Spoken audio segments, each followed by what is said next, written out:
This is the story how I was nearly a professional rugby player, but ended up becoming a musician instead. When I was younger, when I was like a teenager, I didn't actually play guitar. I basically just did sports and a lot of rugby. And I didn't pick the guitar up until I was about 17. It was always sprinting and rugby. I got picked up by the Exeter Chiefs Academy down in Devon when I was about 14. And I played for Devon, played rugby for Devon for years and went all the way through the academy.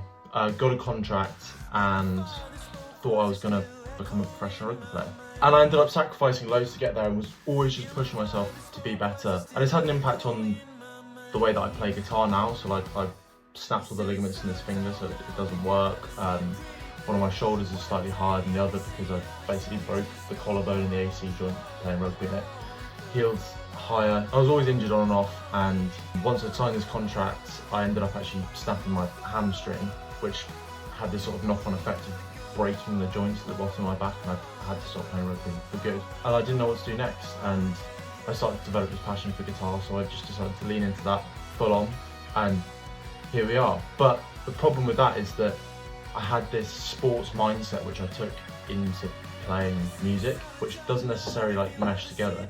So I've just ended up sort of pushing myself really hard to succeed in the way that you might do in sports, and actually often that's not the best way to go. And I kind of reached this point of burnout and ended up having this conversation with my parents. And you know, they just said something to me which I won't forget, which is just go with the flow.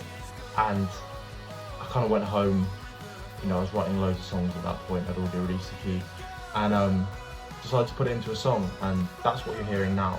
So that's the story of how I was nearly a professional rugby player but ended up going into music instead and then writing this song, Go With The Flow.